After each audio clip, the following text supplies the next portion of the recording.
ছোট ছেলে, আদরের ছেলে, কত স্বপ্ন ছিল। গণ অভ্যুত্থানে গুলিতে দৃষ্টিশক্তি হারিয়েছেন কয়েকশো মানুষ। ২৮ রোগীর চোখ সম্পূর্ণ ক্ষতিগ্রস্ত। হত্যার উদ্দেশ্যেই গুলি ছোড়ার প্রমাণ পেয়েছে প্রসিকিউশন। আমার ছেলেরা আমি এতটুকু বড় করছি, হঠাৎ গুলি লাগছে।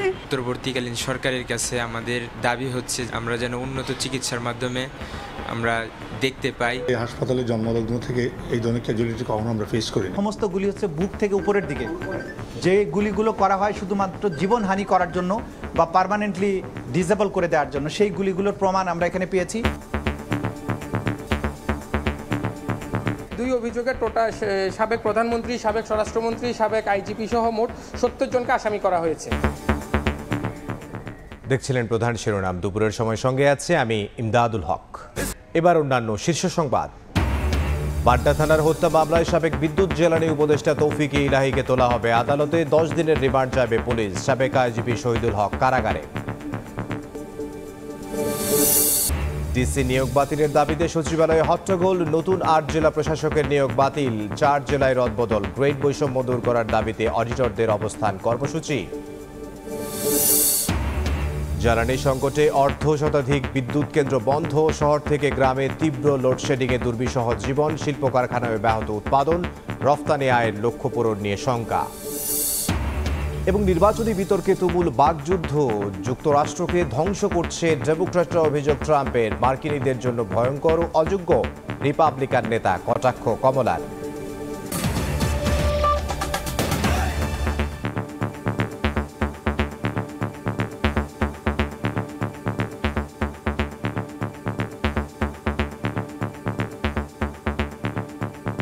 আন্দোলনকারীদের হত্যার উদ্দেশ্যেই গুলি করা হয়েছে। গান শটে চোখ হারিয়েছেন অনেক মানুষ। রাজধানীর জাতীয় চক্ষু বিজ্ঞান ইনস্টিটিউট পরিদর্শন শেষে কথা জানিয়েছেন আন্তর্জাতিক অপরাধ ট্রাইব্যুনালের চিফ প্রসিকিউটর মোহাম্মদ তাজুল ইসলাম। প্রমাণ সংগ্রহ ও তদন্ত করে জড়িতদের বিরুদ্ধে দ্রুতই ব্যবস্থা নেওয়া হবে বলেও জানিয়েছেন তিনি। প্রথম দিকে যারা গুলিবিদ্ধ এখানে চিকিৎসার জন্য এসেছেন, তারা কিন্তু ভয়ে, পুলিশের ভয়ে তাদের নাম ঠিকানা বলতে চাননি। দ্রুততম সময়ে এখানে চিকিৎসা নিয়ে চলে যাওয়ার চেষ্টা করেছেন। যাদেরকে ভর্তি করা দরকার ছিল, থাকতে বলা হয়েছে, তারা সেটা থাকতে চাননি, কারণ তারা আশঙ্কা করেছেন পুলিশ হয়তো তাদেরকে ধরে নিয়ে যাবে। এ সময় তিনি আরও বলেন, তদন্ত করে প্রমাণ সংগ্রহ করা হচ্ছে, দ্রুতই ব্যবস্থা নেওয়া হবে। একই সঙ্গে ন্যায় বিচারের স্বার্থে ট্রাইব্যুনাল দ্রুত পুনর্গঠনেরও আহ্বান জানান চিফ প্রসিকিউটর। ট্রাইব্যুনাল গঠনের সাথে তদন্তের কোনো সমস্যা নেই। তদন্ত তার নিজস্ব প্রক্রিয়াতে চলছে, এটা অব্যাহত থাকবে। হাসপাতালের পরিচালক বলেন, ২৮ জন রোগীর চোখ সম্পূর্ণভাবে ক্ষতিগ্রস্ত হয়েছে। এখন আমরা সেকেন্ড ফেজের অপারেশন করছি এবং এই মুহূর্তে প্রায় লাস্ট 15 ডেজ আমরা প্রায় 160 রোগীদের অপারেশন করেছি। সেই সাথে আমাদের এই সক্ষমতা কিছু সীমাবদ্ধতা রয়েছে এবং আমরা স্বাস্থ্য মন্ত্রণালয় এবং স্বাস্থ্য অধিদপ্তরের নির্দেশনা অনুযায়ী ইস্পাহানি ইসলামিয়া চক্ষু হাসপাতাল এবং বিএসএমএমইউ হাসপাতালের তাদের যে আই ডিপার্টমেন্ট রয়েছে তাদেরও আমরা সাপোর্ট নিচ্ছি। যাদের পুনর্বাসন প্রয়োজন তাদের দ্রুত পুনর্বাসনের জন্য রাষ্ট্রের প্রতি আহ্বান জানান চিফ প্রসিকিউটর।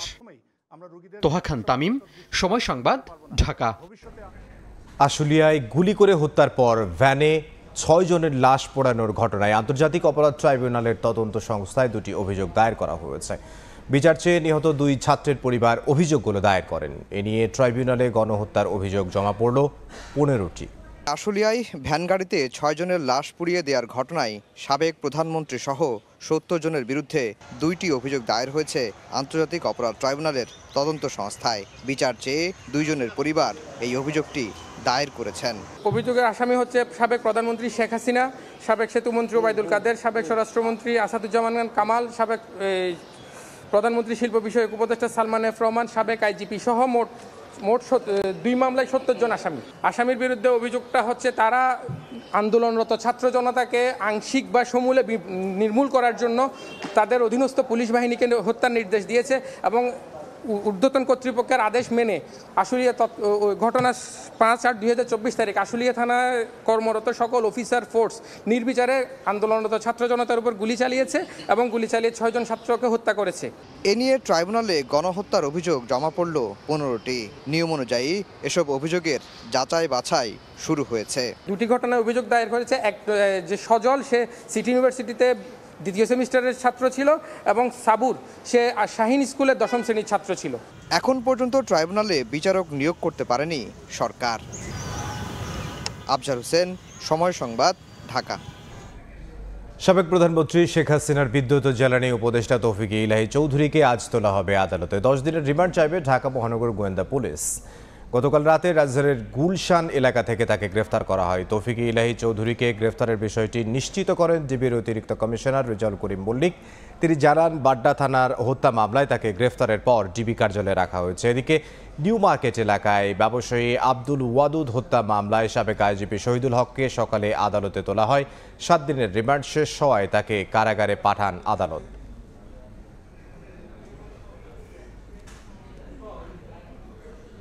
এই মুহূর্তে রাজধানীর মিন্টু রোডে ডিবি কার্যালয়ের সামনে আছেন সহকর্মী মাইনুল আহসান। সরাসরি যাব তার কাছে। মাইনুল, সাবেক প্রধানমন্ত্রী শেখ হাসিনার বিদ্যুৎ ও জ্বালানি বিষয়ক উপদেষ্টা তৌফিক ইলাহিকে গতকাল রাতে গুলশান থেকে গ্রেফতার করা হয় এবং পরে কিন্তু তার বিরুদ্ধে যে বাড্ডা থানায় একটি হত্যা মামলা দায়ের করা হয় এবং এখন কিন্তু তিনি ডিবি কার্যালয়ে আছেন এবং আশা করা যায় যে কিছুক্ষণের মধ্যেই হয়তো তাকে ডিবি কার্যালয় থেকে যে ঢাকার যে সিএমএম আদালত আছে সেই সিএমএম আদালতে নিয়ে যাওয়া হবে। যেহেতু আসামি গ্রেফতারের 24 ঘন্টার মধ্যে আদালতে হাজির করার যে আইন রয়েছে সেই আইন অনুযায়ী কিছুক্ষণের মধ্যেই আমরা হয়তো দেখতে পাবো তাকে আদালতে নিয়ে যাওয়া হচ্ছে। এদিকে যেই হত্যা মামলায় তাকে আসামি করা হয়েছে সেই হত্যা মামলায় কিন্তু এর আগেও আমরা দেখেছি যে সাবেক মন্ত্রী টিপু মুন্সিকে 4 দিনের রিমান্ড দেওয়া হয়েছিল এবং আজও কিন্তু পুলিশের পক্ষ থেকে 10 দিনের রিমান্ড আবেদন করা হবে বলে আমরা জানতে পেরেছি। তৌফিক ইলাহির 10 দিনের রিমান্ড আবেদন করলে আদালত হয়তো কত দিনের রিমান্ড মঞ্জুর করে শুনানি শেষে তখন আমরা জানাতে পারবো। তবে এখন পর্যন্ত তৌফিক ইলাহি এই ডিবি কার্যালয়ে আছেন। ইতোমধ্যেই আমরা দেখেছি যে সেনাবাহিনীর গাড়িও এসেছে, এখানে ডিবির কয়েকটি গাড়িও প্রস্তুত করা হয়েছে। কিছুক্ষণের মধ্যেই হয়তো এখান থেকে বের করে তাকে নিয়ে যাওয়া হবে সিএমএম আদালতে।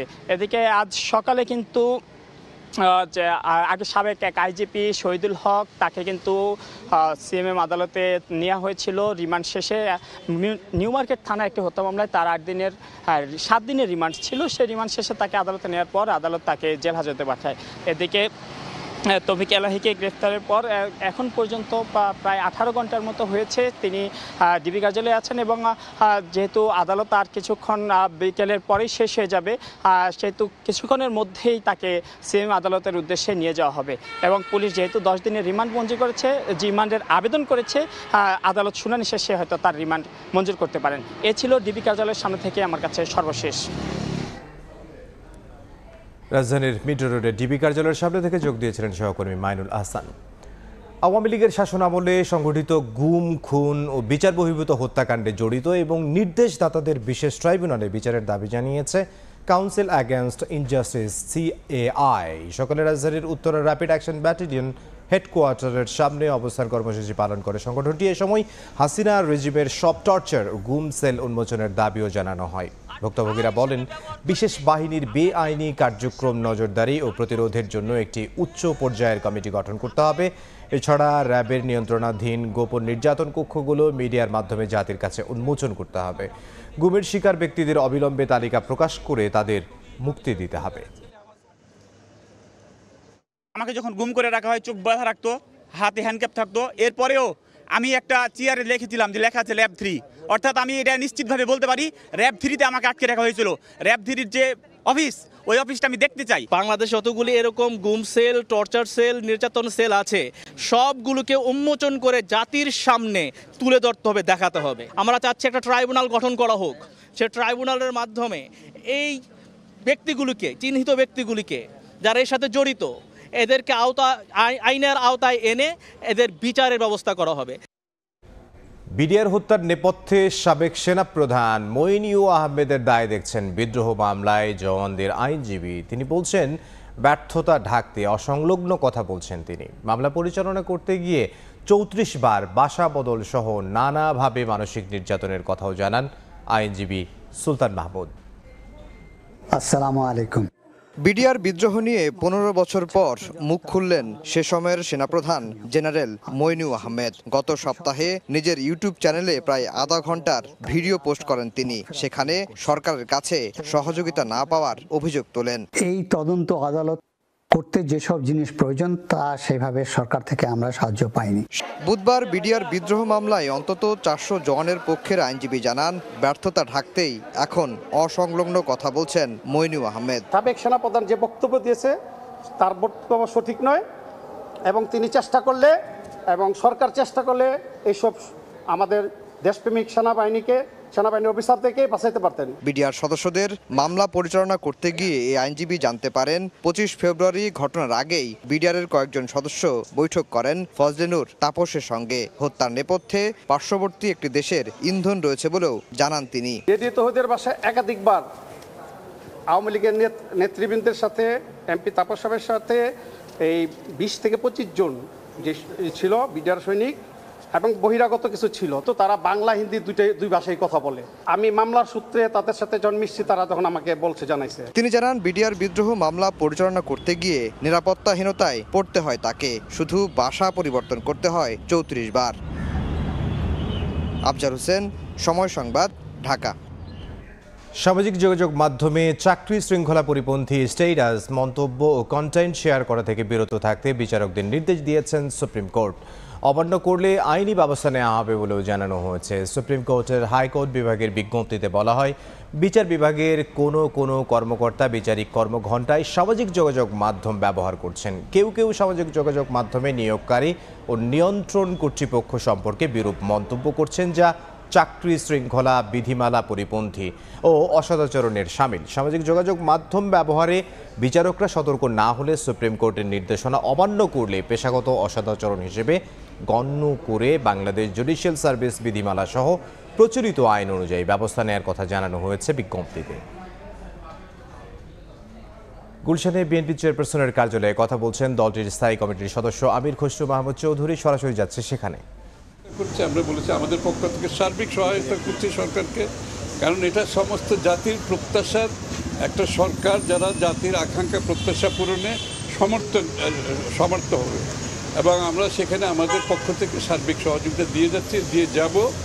এবং বিষয়গুলো আজকে বাংলাদেশের মানুষের যে নতুন স্বপ্ন দেখছে, যে আগামীর বাংলাদেশ দেখছে, এটা আমরা সবাই মিলে করতে হবে, এটা কেউ একা করতে পারবে না, এবং সকলের জাতির একটা ঐক্যবদ্ধ প্রচেষ্টা থাকতে হবে। সেখানে আমরা সবাই ঐক্যবদ্ধ থাকতে হবে, সেই কথাগুলো আমরা বলেছি। এবং তারাও মনে করে যে বেসিক এই সময়টাই অন্তত ক্ষমতা হস্তান্তর করার আগে যে কাজগুলো, এগুলো দ্রুত আমরা শেষ করতে পারার জন্য আমাদের পক্ষ থেকে আমরা বলেছি এবং সরকারকে সহায়তার কথা বলেছি। সাথে সাথে এই কাজগুলো দ্রুত শেষ করে আমরা সামনের দিকে এগিয়ে যেতে হবে। ভাই, আপনি দেখেছেন যে একটা হচ্ছে যে আপনি দেখেছেন যে এই যে সংস্কারের অংশ হিসেবে সারা দেশে যে বৃত্তি নিয়োগ হচ্ছে, এটি নিয়ে গতকাল অপ্রীতিকর ঘটনা দেখছেন, তো এটা কি কোনো অর্থনীতি সংকেত কিনা? সচিবালয় গতকালকে আপনি দেখেছেন যে এটা গণমাধ্যমে এসেছে, 34টা জেলায় বৃত্তি নিয়োগ করেছে, তো ডিসিআই নিয়োগ নিয়ে। সরাসরি ছিলাম গুলশানে বিএনপি চেয়ারপারসনের কার্যালয়ে, সেখানে কথা বলছিলেন দলের স্থায়ী কমিটির সদস্য আমির খসরু মাহমুদ চৌধুরী। গত দুদিনে দেশের বিভিন্ন স্থানে জেলা প্রশাসক পদেও আসে পরিবর্তন। অবশেষে সোমবার 25 জেলায় এবং মঙ্গলবার 34 জেলায় 2 দফায় মোট 59 জন নতুন জেলা প্রশাসক নিয়োগ দেয় অন্তর্বর্তীকালীন সরকার। এরপর থেকেই এই নিয়োগ নিয়ে ঘোর আপত্তি তোলেন আওয়ামী লীগ সরকারের আমলে বঞ্চিত কর্মকর্তারা। ডিসি পদে নিয়োগের ক্ষেত্রে বঞ্চিত হওয়ার অভিযোগ তুলে মঙ্গলবার বিকেলে ও বুধবার সকালে সচিবালয়ে জনপ্রশাসন মন্ত্রণালয়ে হট্টগোল করেন উপসচিব পর্যায়ের অনেক কর্মকর্তা। 59 জন ডিসি নিয়োগের প্রজ্ঞাপন বাতিল করার দাবি জানিয়ে বঞ্চিতদের পক্ষে বিসিএস 25 ব্যাচের কর্মকর্তা নুরুল হাফিজ গণমাধ্যমকে জানান, নতুন নিয়োগ দেওয়া অনেকেই দুর্নীতিগ্রস্ত, তাদের পরিবর্তে মেধাবী, যোগ্য ও সৎ কর্মকর্তাদের নিয়োগ দেওয়ার দাবি জানান তিনি। এই প্রজ্ঞাপন দুটি যে হয়েছে, এটা বাতিল করে দিয়ে এইখানে সত্যিকারের যারা মেধাবী, যোগ্য এবং সততা, মেধা এবং দক্ষতার যোগ্যতার ভিত্তিতে নতুন করে পদায়ন। পরে নতুন জেলা প্রশাসকের নিয়োগ বাতিলের দাবি প্রসঙ্গে জনপ্রশাসন মন্ত্রণালয়ের সিনিয়র সচিব মোখলেসুর রহমান বলেন, অভিযোগের ভিত্তিতে 8 জেলা প্রশাসকের নিয়োগ বাতিল করা হয়েছে, আর 4 জনকে রদবদল করা হয়েছে। যেই সমস্ত পদায়নকৃত জেলা প্রশাসকের বিরুদ্ধে ভ্যালিড অভিযোগ পাওয়া গিয়েছে, অলরেডি 8 জন ডিসিকে তার নিয়োগ বাতিল করা হয়েছে। প্রশাসনের বিভিন্ন ক্ষেত্রে নিয়োগ দেওয়ার জন্য যোগ্য কর্মকর্তা পাওয়া অনেক কঠিন বলেও মন্তব্য করেন এই সিনিয়র সচিব। সবই নবনিযুক্তি নিয়ে কথা বলা হচ্ছে। প্রসূন আশিস, সময় সংবাদ, ঢাকা। উচ্চ আদালতের রায়ের পরও অডিটর পদকে 11তম গ্রেড থেকে 10ম গ্রেডে উন্নীত করা সহ 11 দফা দাবিতে অবস্থান কর্মসূচি পালন করছেন অডিটররা। একই অডিটর পদে 2 ধরনের গ্রেডের বৈষম্য দূর করার দাবি করেছেন তারা।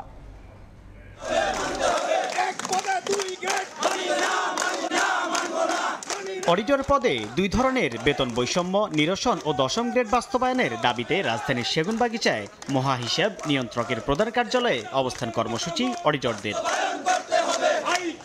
তাদের দাবি, আদালত অডিটর পদটিকে 10ম গ্রেডে উন্নীত করার রায় দিয়েছেন। সিএজি কার্যালয়ের অধীন দপ্তরগুলো অডিটর পদের বেতন গ্রেড 11তম থেকে 10ম গ্রেডে উন্নীত করার জন্য অর্থ মন্ত্রণালয়ে ইতিমধ্যে চিঠি পাঠানো হয়েছে। তবে অদৃশ্য কারণে এখনো সেটি বাস্তবায়ন হচ্ছে না। রায় বাস্তবায়ন না হওয়া পর্যন্ত আন্দোলনের হুঁশিয়ারি তাদের। 2013 সালে জনপ্রশাসনের সুস্পষ্ট রায় রয়েছে, মতামত রয়েছে এবং অর্থ মন্ত্রণালয়ের মতামত রয়েছে। এই মতামতকে উপেক্ষা করা হয়েছে। আমাদের ঊর্ধ্বতন কর্তৃপক্ষ আমাদের বৈষম্যের ভিতরে রাখার জন্য তারা শুধুমাত্র ওই 61 জন যারা পিটিশনার ছিলেন তাদের গ্রেডটা উন্নীত করা হয়েছে। বর্তমানে অডিটর হিসেবে কর্মরত আছেন ৬,৯৮৫ জন। এর মধ্যে মাত্র ৬১ জনকে হাইকোর্টের রায়ের প্রেক্ষিতে যারা রিট মামলার পদভুক্ত হয়েছিলেন শুধু তাদের 10ম গ্রেডে বেতন দেওয়া হয়, বাকিরা এখনো 11তম গ্রেডে বেতন পাচ্ছেন। আমাদের 61 জনকে অলরেডি 10ম গ্রেড প্রদান করে তাদেরকে চাকরি করতেছে। তো আমরা চাচ্ছি যে একই পদে যেন 2 রকম বৈষম্য সৃষ্টি না হয়। বর্তমানে আমরা অবস্থান কর্মসূচি করছি এবং আমাদের যে বিল যে পাসিং যে অথরিটি আমাদের সিজিএ থেকে এখানে বিলের সকল কার্যক্রম বন্ধ আছে। বর্তমান অর্থ সচিব ফেজিস সরকারের মদত পোস্ট একজন অফিসার, বর্তমান সরকার পট পরিবর্তন হওয়ার পরেও তিনি কিভাবে এই সিটে এখনো কাজ করেন এটা আমাদের জানতে চাই। এদিকে আন্দোলন চলাকালে জাতীয় প্রেস ক্লাবে তাদের একটি প্রতিনিধি দল সংবাদ সম্মেলনে দাবি করেন সিএজি অফিসে যোগাযোগ করলে অর্থ মন্ত্রণালয়ের কাজ বলে দায় এড়িয়ে যাচ্ছেন। একমাত্র আমাদের অডিট অ্যান্ড অ্যাকাউন্টস ডিপার্টমেন্টের এই অডিটর পদটিকেই 2টা গ্রেডে করা হয়েছে, যেটা আমরা এই বৈষম্যটা আজকে নতুন না, এটা দীর্ঘদিনের একটা বৈষম্য। এ সময় কস্ট বেনিফিট অ্যানালাইসিসের ভিত্তিতে অডিট ক্যাডারদের রাজস্বের মিতব্যয়িতা নিশ্চিতের দাবিও তোলেন আন্দোলনকারীরা। সাইফুল ইসলাম, সময় সংবাদ, ঢাকা। সন্ধ্যায় জাতির উদ্দেশ্যে ভাষণ দেবেন অন্তর্বর্তী সরকারের প্রধান উপদেষ্টা ডক্টর মোহাম্মদ ইউনূস। সকালে প্রধান উপদেষ্টার প্রেস উইং থেকে গণমাধ্যমে জানানো হয়, সন্ধ্যা 7:30টায় জাতির উদ্দেশ্যে ভাষণ দেবেন অন্তর্বর্তী সরকার প্রধান। তার ভাষণ বাংলাদেশ টেলিভিশন, বেতার সহ বেসরকারি টেলিভিশনগুলোতে সম্প্রচার করা হবে। এর আগে গেল 25 অগাস্ট জাতির উদ্দেশ্যে ভাষণ দিয়েছিলেন প্রধান উপদেষ্টা। সাংবিধানিক সংস্থাগুলোর প্রতি মানুষের পূর্ণ আস্থা ফিরে না আসা পর্যন্ত দেশ পুনর্গঠন হবে না। সে পর্যন্ত আন্দোলন চলবে বলে জানিয়েছেন বৈষম্য বিরোধী ছাত্র আন্দোলনের সমন্বয়ক হাসনাত আবদুল্লাহ। সকালে বান্দরবানে ক্ষুদ্র নৃগোষ্ঠীর সাংস্কৃতিক ইনস্টিটিউট মিলনায়তনে স্থানীয় শিক্ষার্থীদের সঙ্গে মত বিনিময় সভা করে বৈষম্য বিরোধী ছাত্র আন্দোলন। এ সময় শিক্ষা খাতে রাজধানীর সঙ্গে অন্যান্য জেলাগুলোর বৈষম্য দূর করতে অন্তর্বর্তীকালীন সরকারের প্রতি আহ্বান জানান হাসনাত। সবগুলোকে দূরে ঠেলে আমরা পড়াশোনার সাথে যতক্ষণ পর্যন্ত থাকবো ততদিন পর্যন্ত আমরা ক্ষমতাকে প্রশ্ন করতে পারবো। যতদিন না পর্যন্ত রাষ্ট্র পূর্ণাঙ্গভাবে গঠন হচ্ছে ততদিন পর্যন্ত আমাদের এই সংগ্রাম অব্যাহত থাকবে। যতদিন না পর্যন্ত এই কনস্টিটিউশনাল ইনস্টিটিউশনসগুলোর প্রতি মানুষের আস্থা আসছে ততদিন পর্যন্ত আমাদের এই রাষ্ট্র পুনর্গঠনের কাজ শেষ হবে না। এই অন্তর্বর্তীকালীন সরকারের কাছে আমাদের আহ্বান থাকবে, এই তরুণ প্রজন্মের বার্তা আপনাদেরকে শুনতে হবে, শিক্ষার্থীদের বার্তা আপনাদেরকে শুনতে হবে, শিক্ষাকে সার্বজনীন করতে হবে। বিএনপির শীর্ষ নেতাদের সঙ্গে সৌজন্য সাক্ষাৎ করেছেন বাংলাদেশে নিযুক্ত Australian high commissioner Nadia Simpson. দুপুর 12:30টার দিকে গুলশানে দলের চেয়ারপারসনের কার্যালয়ে সাক্ষাৎ অনুষ্ঠিত হয়। এ সময় হাই কমিশনের deputy head of mission Clinton পোপকে ও প্রথম সচিব লারা অ্যাডামস সঙ্গে ছিলেন। বিএনপির মহাসচিব মির্জা ফখরুল ইসলাম আলমগীরের নেতৃত্বে তার সঙ্গে ছিলেন দলটির স্থায়ী কমিটির সদস্য আমির খসরু মাহমুদ চৌধুরী ও সাংগঠনিক সম্পাদক শামা ওবায়েদ। এ সময় দুদেশের সম্পর্ক উন্নয়ন, বিনিয়োগ এবং আগামী নির্বাচন ইস্যুতে আলোচনা হয় বলে জানা গেছে। একই সঙ্গে দেশের বর্তমান পরিস্থিতি ও অন্তর্বর্তীকালীন সরকারের ভূমিকা নিয়েও আলোচনা হয়। টাঙ্গাইলের গোপালপুরে চলছে বিএনপির গণসমাবেশ। এতে প্রধান অতিথি হিসেবে ভার্চুয়ালি বক্তব্য রাখবেন দলের ভারপ্রাপ্ত চেয়ারম্যান তারেক রহমান। সমাবেশ স্থলে আছেন সহকর্মী ওবায়দুল হক। সরাসরি যাচ্ছি তার কাছে। তপ্ত দুপুরে প্রচণ্ড গরম উপেক্ষা করে টাঙ্গাইলের এই যে গোপালপুরে বিএনপির যে জনসভা, এই সমাবেশকে সফল করতে কিন্তু নেতাকর্মীরা দুপুর 12টা থেকেই কিন্তু আমরা দেখেছি মিছিলে যে স্লোগানে তারা কিন্তু এই সমাবেশস্থলে হাজির হয়েছেন।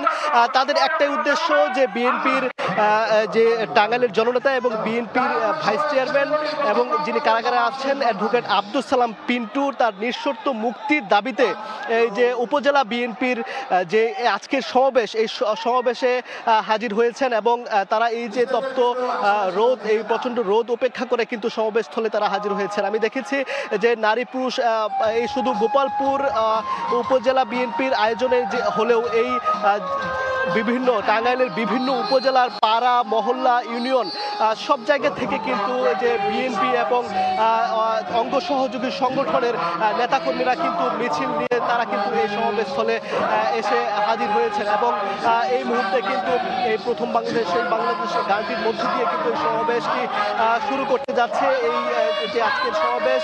এবং এই সমাবেশে কিন্তু গত যে স্বৈরাচার সরকার পতনের পর তারা এই আজকের এই বাধাহীন এবং উচ্ছ্বসিত একটি ভাবে কিন্তু তারা এই সমাবেশে তারা হাজির হয়েছেন এবং তারা বলছেন যে এই সমাবেশে প্রধান অতিথি ভার্চুয়ালি যুক্ত হয়ে বক্তব্য রাখবেন দলের ভারপ্রাপ্ত চেয়ারম্যান তারেক রহমান। এই তারেক রহমানের বক্তব্য শোনার জন্য কিন্তু তারা অধীর আগ্রহ অপেক্ষা করছেন এবং তিনি আসলে তাদেরকে কি পরামর্শ দিবেন এবং মূলত এই সামনের নির্বাচনকে সামনে রেখে এবং দলকে সংগঠিত রাখার ক্ষেত্রে আসলে তিনি যে দিক নির্দেশনামূলক বক্তব্য রাখবেন সেই বক্তব্য শোনার জন্য কিন্তু মূলত যে নেতাকর্মী তারা কিন্তু অধীর আগ্রহ কিন্তু অপেক্ষা করছেন। তারা বলছেন যে এই সমাবেশ থেকে আসলে তিনি যে দিক নির্দেশনা দিবেন এবং সেই দিক নির্দেশনা অনুযায়ী কিন্তু তারা সেই যে সমাবেশ থেকে গিয়ে তাদের দলকে সুসংগঠিত রাখার ক্ষেত্রে ভূমিকা রাখবেন এবং আগামী নির্বাচনকে সামনে রেখে কিন্তু তারা কাজ করবেন। তো এই ছিল টাঙ্গাইলের গোপালপুর থেকে আসলে এই বিএনপির সমাবেশের সর্বশেষ।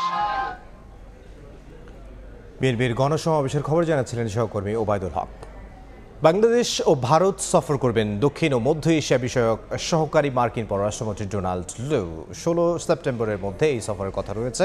মঙ্গলবার মার্কিন পররাষ্ট্র দপ্তরের এক বিজ্ঞপ্তিতে এ তথ্য জানানো হয়েছে। এতে বলা হয়েছে দুদেশ সফরের সময় ভারত ও প্রশান্ত মহাসাগরীয় অঞ্চলে যুক্তরাষ্ট্রের অংশীদারদের অর্থনৈতিক প্রবৃদ্ধি ও স্থিতিশীলতা বিকাশে সহায়তার অঙ্গীকার পুনর্ব্যক্ত করবেন লু। বাংলাদেশে অন্তর্বর্তী সরকারের সঙ্গে বৈঠকের জন্য লু একটি আন্তঃসংস্থা প্রতিনিধি দলে যোগ দেবেন। যুক্তরাষ্ট্র কিভাবে বাংলাদেশের অর্থনৈতিক প্রবৃদ্ধি, স্থিতিশীলতা এবং উন্নয়নের প্রয়োজনে সহায়তা করতে পারে তা নিয়েও আলোচনা করবেন। দুপুরের সময় আরও থাকছে। চট্টগ্রামে চোখ রাঙাচ্ছে ডেঙ্গি। সন্তান জন্ম দেওয়ার কয়েক ঘন্টা পরই মায়ের মৃত্যু। এ নিয়ে মৃতের সংখ্যা 9। সিটি কর্পোরেশনের মশক নিধন কার্যক্রম নিয়ে ক্ষোভ নগরবাসীর।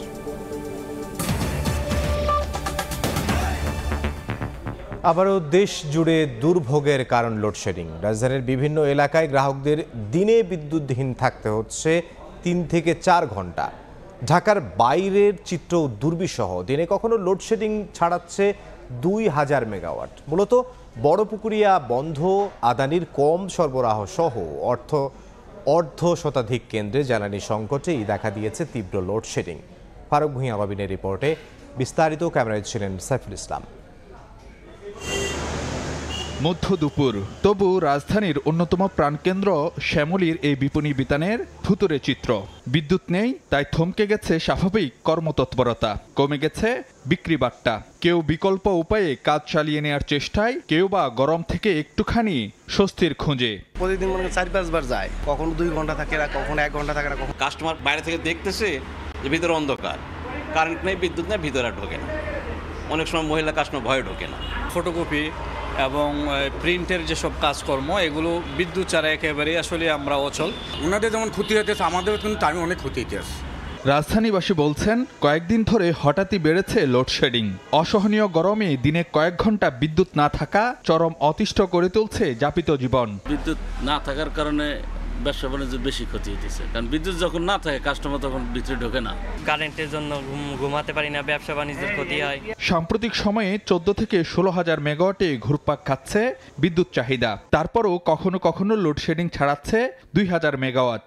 স্বাভাবিকভাবেই প্রশ্ন উঠছে 27,000 মেগাওয়াট উৎপাদন সক্ষমতা থাকার পরও কেন তীব্র লোডশেডিং? এবারের বিদ্যুৎ সংকটের মূল কারণ জ্বালানির অভাব। অন্তত 54টি বিদ্যুৎ কেন্দ্র ধুঁকছে গ্যাস ও জ্বালানি তেলের সংকটে। কয়লার অভাবে ঝুঁকিতে মাতার বাড়ি, উৎপাদন কমছে আদানির। আর যান্ত্রিক ত্রুটি ও কারিগরি সমস্যায় বন্ধ বড়পুকুরিয়া, রামপালের প্রথম ইউনিট সহ 41টি বিদ্যুৎ কেন্দ্র। 3 মাস ধরে রক্ষণাবেক্ষণে থাকা সামিটের এলএনজি টার্মিনাল তীব্র করেছে বিদ্যুৎ কেন্দ্রে গ্যাসের অভাব। সংকট কমাতে ভাসমান এই টার্মিনালের উৎপাদনে ফেরার অপেক্ষায় বিদ্যুৎ বিভাগ। আমরা ইগারলি ওয়েটিং ফর এফএসআরইউটা আসলেই মনে করেন যে আমাদের প্রবলেম 90% শেষ আর কি। আমরা চেষ্টা করতেছি হয়তো উইদিন 1 উইক এই জিনিসগুলোর অনেকটাই সমাধান হবে আর কি। বিশেষজ্ঞরা মনে করেন এতদিনের নানা ভুল নীতি আর জ্বালানি সংস্থান না করেই ঢালাও বিদ্যুৎ কেন্দ্র তৈরির মাসুল দিতে হচ্ছে। একটা হচ্ছে প্ল্যানিং এর সমস্যা, যেগুলো করেছি সেগুলো যে ঠিক পাওয়ার প্ল্যান্ট যেগুলো আমাদের প্রয়োজন, হ্যাঁ সেটাও আবার না, হ্যাঁ, এবং এর সাথে জ্বালানি নিশ্চিত করা সেটাও আমরা করি নাই। যেটা সঠিক আমাদের চাহিদা সেটার ভিত্তিতে পাওয়ার প্ল্যান্ট করা, কিন্তু তারা কখনো এটা করে নাই। বিশেষজ্ঞদের পরামর্শ, আমদানি নির্ভরতা কমিয়ে নজর দিতে হবে নবায়নযোগ্য উৎসে। চাহিদার তুলনায় বর্তমানে বিদ্যুতের সক্ষমতা প্রায় দ্বিগুণ। তবে এত বিদ্যুৎ কেন্দ্র থাকার পরও কেন সইতে হচ্ছে লোডশেডিং, তা নিয়ে জনমনে নানা প্রশ্ন। একই সঙ্গে গ্রাহকদের চাওয়া শিগগিরই মুক্তি মিলুক এই পরিস্থিতির থেকে, নিশ্চিত হোক বিদ্যুতের স্বাভাবিক সরবরাহ। ফারুক ভিয়া, রবিন, সময় সংবাদ, ঢাকা। অধিকাংশ পোশাক কারখানায় উৎপাদন সচল থাকলেও আজও মহাসড়ক অবরোধ করে গাজীপুরে বিক্ষোভ করেছেন কিছু শ্রমিক। আর সাভারে শ্রমিকরা কারখানায় প্রবেশ করেও কাজ না করে বেরিয়ে আসে। নিরাপত্তা শঙ্কায় বেশ কয়েকটি কারখানায় ছুটি ঘোষণা করেছে কর্তৃপক্ষ। রাজিবুল হাসান রাজীব ও মুজাফফর হোসেন জয়ের তথ্য ছবি নিয়ে রিপোর্ট। একদিকে গাজীপুরে আবারও শ্রমিকদের বিক্ষোভ, অন্যদিকে সাভারের আশুলিয়ায় শ্রমিকদের মাঝে অস্থিরতা। নির্ধারিত সময়ে বেতন দেয়া, হাজিরা বোনাস বাড়ানো, বার্ষিক পাওনা ছুটি ছাঁটাই বন্ধ সহ 4 দফা দাবিতে বুধবার সকালে চন্দ্রা নবীনগর মহাসড়ক অবরোধ করে বিক্ষোভ করেন বেক্সিমকো ইন্ডাস্ট্রিয়াল পার্কের শ্রমিকরা। এছাড়া নোটিশ না দিয়ে কারখানা বন্ধ করার প্রতিবাদে ও বেতন বাড়ানোর দাবি সহ 18 দফা দাবি নিয়ে গাজীপুর মহানগরের বাংলাবাজার এলাকায় পার্টেক্স বেভারেজ লিমিটেডের শ্রমিকরা নেমে আসেন রাস্তায়। এখানে 30 বছর কাজ করলেও 6000 টাকা বেতন, 1 টাকা বেতন মানে না। আমাদের হচ্ছে ন্যায্য বেতন আমরা পাই না, এর জন্যই আন্দোলনে আমরা নামছি। এর আগে সকালে বেশিরভাগ শ্রমিক নিজ নিজ কর্মস্থলে যোগ দেওয়ায় স্বাভাবিক রয়েছে অধিকাংশ পোশাক কারখানার উৎপাদন। তবে নিরাপত্তার কথা ভেবে বেশ কয়েকটি পোশাক কারখানায় ছুটি ঘোষণা করেছে কর্তৃপক্ষ। এদিন সাভারের ইপিজেড সহ অধিকাংশ কারখানায় কাজে যোগ দেন শ্রমিকরা। তবে বেশ কয়েকটি পোশাক কারখানায় শ্রমিকরা প্রবেশ করেও কাজ না করে বেরিয়ে আসেন। এদিকে সহিংসতা ও অস্থিতিশীল পরিবেশ বিবেচনায় হামিম গ্রুপের 6টি সহ অন্তত 20টি পোশাক কারখানা বন্ধ ঘোষণা করেছে কর্তৃপক্ষ। শিল্পাঞ্চলে পরিস্থিতি নিয়ন্ত্রণে পুলিশ ও বিজিবির পাশাপাশি মোতায়েন রয়েছে সেনাবাহিনীও।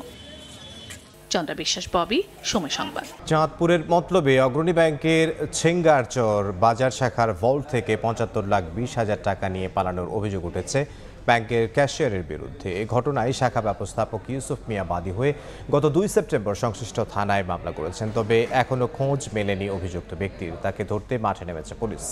ফারুক আহমদের রিপোর্ট, ক্যামেরায় ছিলেন নাইমুল ইসলাম নীরব। গত 28 আগস্ট ছুটি নিয়ে ব্যাংক থেকে টাকা দেন ক্যাশিয়ার দীপঙ্কর ঘোষ, কিন্তু পরবর্তীতে রোববার ব্যাংক খোলা হলেও আর ফেরেননি তিনি। এর মধ্যে নানা অজুহাতে অনুপস্থিত থাকেন ব্যাংকে, জমা দেননি ভল্টের চাবি। 1 সেপ্টেম্বর শাখা ব্যবস্থাপক বিকল্প চাবি দিয়ে ভল্ট খুলে দেখতে পান খোয়া গেছে 75,20,000 টাকা।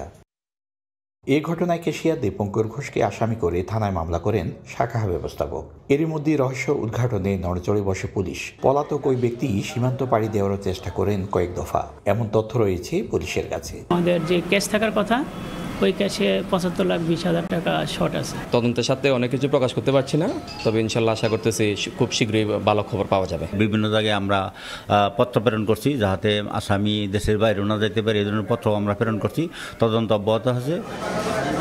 ব্যাংকের ভল্টে টাকা খোয়া যাওয়ায় আতঙ্কে গ্রাহকরা। এভাবে যদি মানুষের টাকা নিয়ে চলে যায়, ঠিক আছে, গ্রাহকরা তো বিপদে পড়ে যাবে। কাজটা যখন খারাপ হয়েছে, এটা 10 জনের টাকা, সরকার করে টাকাটা জমা রাখছে, আমরা আমানত, এটা তার তো টাকা নেওয়ার এখতিয়ার নেই। টাকা নিয়ে পালিয়ে যাওয়া ব্যাংক কর্মকর্তা দীপঙ্কর ঘোষের বাড়ি মানিকগঞ্জ জেলার বালিয়াটি এলাকায়। ফারুক আহমদ, সময় সংবাদ, চাঁদপুর। সৃজনশীল প্রশ্নপত্রে অনুষ্ঠিত হবে চলতি বছরের ৬ষ্ঠ থেকে নবম শ্রেণীর বার্ষিক পরীক্ষা, আর ফল প্রকাশ হবে গ্রেডিং পদ্ধতিতে। সাময়িক সময়ের জন্য সৃজনশীল পরীক্ষা পদ্ধতি অনুসরণ করা হলেও আরও গ্রহণযোগ্য মূল্যায়ন পদ্ধতি প্রবর্তনের পরামর্শ অভিভাবকদের। শাকির আহমেদের রিপোর্ট। আওয়ামী লীগ সরকারের পতনের পর থেকেই শুরু হয়েছে রাষ্ট্র সংস্কার, তারই ধারাবাহিকতায় সংস্কার হবে শিক্ষা খাতেও। দীর্ঘদিন ধরে শিক্ষার্থী, অভিভাবক ও শিক্ষাবিদরা নতুন কারিকুলাম বাতিলের দাবি জানিয়ে আসছিলেন। অন্তর্বর্তীকালীন সরকার সে দাবির বাস্তবায়নে বাতিল করেছে নতুন কারিকুলামের সমালোচিত মূল্যায়ন পদ্ধতি। চলতি বছরের ৬ষ্ঠ থেকে নবম শ্রেণীর বার্ষিক পরীক্ষা হবে সৃজনশীল প্রশ্নপত্রে। জাতীয় শিক্ষাক্রম ও পাঠ্যপুস্তক বোর্ড এনসিটিবি বলছে, প্রতি বিষয়ের ১০০ নম্বরের পরীক্ষায় থাকবে সংক্ষিপ্ত ও বর্ণনামূলক প্রশ্ন, সঠিক উত্তর ও শূন্যস্থান পূরণ। সামষ্টিক মূল্যায়নে ৭০% আর শিক্ষণকালীন মূল্যায়ন হবে ৩০%। একটা অংশ থাকবে যে সংক্ষিপ্ত এমসিকিউ এবং আর বাকিগুলো হচ্ছে সিকিউ ধরনের কোশ্চেন, এবং যে উদ্দীপক থাকে উদ্দীপক ছাড়াও কিছু প্রশ্ন আমরা রাখবো। তারপরে ধরেন আরও যে সংক্ষিপ্ত উত্তর প্রশ্ন কিংবা ধরেন যে শূন্যস্থান পূরণ, ট্রু ফলস, এগুলো থাকবে। অর্থাৎ একজন শিক্ষার্থীকে বিভিন্ন দিক থেকে মূল্যায়ন, প্রশ্নের কাঠামোর ভ্যারাইটি দিয়ে আমরা মূল্যায়ন করব। পরীক্ষার ফল প্রকাশে থাকছে না আলোচিত সমালোচিত ত্রিভুজ, চতুর্ভুজ ও বৃত্ত। এর পরিবর্তে আবারও চালু করা হবে নম্বর ভিত্তিক গ্রেডিং পদ্ধতি। আন্তর্জাতিকভাবে স্বীকৃত যে মানদণ্ডগুলি আছে তার উপর ভিত্তি করে আমরা স্কেলটা ওইভাবে করব। সেটা আমরা নম্বরের ভিত্তিতে আগে ঠিক করে তারপরে সেটাকে আমরা গ্রেডে পরিবর্তন করব। চলতি বছরের সাময়িক সময়ের জন্য পুরনো সৃজনশীল প্রশ্ন পদ্ধতির প্রচলনকে ইতিবাচক আখ্যা দিয়ে দ্রুত সবার কাছে গ্রহণযোগ্য পরীক্ষা পদ্ধতি প্রবর্তনের দাবি অভিভাবক ও শিক্ষা সংস্কার আন্দোলনকারীদের। আমরা জানি যে সৃজনশীল মূল্যায়ন পদ্ধতির মধ্যে অনেক সীমাবদ্ধতা আছে, কিন্তু তারপরেও আমাদের সেখানে আপাতত অন্তর্বর্তীকালীন পদক্ষেপ হিসাবে যেতে হচ্ছে। অংশীজনের মতামতের প্রতিফলন ঘটিয়ে গ্রহণযোগ্য পরীক্ষা পদ্ধতি প্রচলনের বিষয়ে জাতীয় শিক্ষাক্রম ও পাঠ্যপুস্তক বোর্ড কাজ করবে বলে জানান বোর্ডের চেয়ারম্যান। শাকির আহমেদ, সময় সংবাদ, ঢাকা। এবার দেশের বাইরের খবর। মার্কিন প্রেসিডেন্ট নির্বাচনের আগে টেলিভিশন বিতর্কে প্রথমবারের মতো মুখোমুখি হলেন কমলা হ্যারিস ও ডোনাল্ড ট্রাম্প। এবিসি নিউজের আয়োজনে 90 মিনিটের এই বাকযুদ্ধে একে অন্যের বিরুদ্ধে অভিযোগের তীর ছোড়েন। ট্রাম্পকে স্বৈরাচার আখ্যা দিয়ে তাকে যুক্তরাষ্ট্রের ভবিষ্যতের জন্য ভয়ঙ্কর এবং অযোগ্য বললেন কমলা। অন্যদিকে ট্রাম্প বলেছেন জো বাইডেন ও কমলা দেশকে ধ্বংস করছেন। যুক্তরাষ্ট্র থেকে সে খবর জানাচ্ছেন হাসানুজ্জামান সাকি। নভেম্বরে মার্কিন প্রেসিডেন্ট নির্বাচন সামনে রেখে প্রথমবারের মতো টিভি বিতর্কে মুখোমুখি ডোনাল্ড ট্রাম্প, কমলা হ্যারিস। পেনসিলভেনিয়ায় বিতর্কের মঞ্চে উঠে রিপাবলিকান নেতার পোডিয়ামের দিকে এগিয়ে গিয়ে হাত মেলান ডেমোক্র্যাট প্রার্থী। এরপর শুরু হয় 90 মিনিটের বাকযুদ্ধ। বিতর্কের শুরুতেই উঠে আসে মার্কিন অর্থনীতি ও জীবনযাত্রার ব্যয়ের মতো গুরুত্বপূর্ণ বিষয়। মার্কিনদের জন্য নয়, বরং চীনের মতো যেসব দেশ প্রতিনিয়ত যুক্তরাষ্ট্রকে শোষণ করছে তাদের উপর মোটা অঙ্কের শুল্ক আরোপ করার কথা জানান ট্রাম্প। তার শাসনামলে নয়, বরং ক্ষমতাসীনরা দেশের অর্থনীতি ধ্বংস করে দিয়েছে বলেও অভিযোগ করেন তিনি। জবাবে কমলা বলেন তার অর্থনীতি হবে মধ্যবিত্তের জন্য এবং ছোট ব্যবসার উপযোগী। এ সময় $50,000 আয়কর কমানোর পরিকল্পনার কথাও দর্শকদের জানান ডেমোক্র্যাট প্রার্থী। ট্রাম্পকে স্বৈরাচার আখ্যা দিয়ে মার্কিন ভাইস প্রেসিডেন্ট বলেন, যুক্তরাষ্ট্রের জনগণ কোনোভাবেই ক্যাপিটল হিলে হামলাকারী, যৌন নির্যাতক ও ফৌজদারি অপরাধে দোষী সাব্যস্ত অসৎ ব্যক্তিকে প্রেসিডেন্ট হিসেবে দেখতে চায় না। জবাবে কমলাকে ট্রাম্প বলেন, তাকে নির্বাচনে হারাতে একের পর এক আইনি ষড়যন্ত্র হয়েছে। দুই প্রার্থীর বিতর্কে ইসরায়েল হামাস সংঘাত ও রাশিয়া ইউক্রেন যুদ্ধ ইস্যু নিয়েও উত্তাপ ছড়ায়। We must have a two-state solution where we can rebuild Gaza, where the Palestinians have security, self-determination and the dignity they so rightly deserve. Of abortion, President Trump, you've often She hates Israel. If she's president, I believe that Israel will not exist within 2 years from now. বিতর্কে কমলাকে ব্যক্তিগতভাবেও ঘায়েল করেন Trump. I don't know. I mean, all I can say is I read where she was not black, that she put out, and I'll say that. And then I read that she was black. And that's okay. নভেম্বরের president নির্বাচনে এরই মধ্যে হাড্ডাহাড্ডি লড়াইয়ের আভাস পাওয়া গেছে। দোদুল্যমান 7টি অঙ্গরাজ্যের মধ্যে জর্জিয়া, মিশিগান, নেভাদা ও উইসকনসিনে কমলা হ্যারিস এবং অ্যারিজোনা ও নর্থ ক্যারোলাইনায় সামান্য ব্যবধানে এগিয়ে রয়েছেন ট্রাম্প। আর পেনসিলভেনিয়ায় দুজনের জনসমর্থন সমান সমান। মার্কিন রাজনীতিতে গণতন্ত্রের সৌন্দর্য এই বিতর্ক। প্রেসিডেন্ট নির্বাচনেও এর গুরুত্ব অনেক। কমলা হ্যারিস এবারের বিতর্কে জয়ী হলেও ভোটের মাঠে কে জয়ী হবে সেই চূড়ান্ত ফলাফল দেখার জন্য মার্কিন জনগণ ও পুরো বিশ্বকে অপেক্ষা করতে হবে এই বছরের নভেম্বরের 5 তারিখ ভোটের দিন পর্যন্ত। হাসানুজ্জামান সাকি, সময় সংবাদ, যুক্তরাষ্ট্র। এ পর্যায়ে শীর্ষ সংবাদগুলো জানিয়ে দিচ্ছি আরও একবার। হত্যা মামলায় সাবেক জ্বালানি উপদেষ্টা তৌফিক ইলাহীকে তোলা হবে আদালতে। 10 দিনের রিমান্ড আবেদন এবং বিডিআর হত্যার নেপথ্যে মইনুল আহমেদের দায় দেখছেন বিজিবি জওয়ানদের আইনজীবী। মামলা পরিচালনা করতে গিয়ে বাসা বদলাতে হয় 34 বার, মানসিক নির্যাতনের অভিযোগ।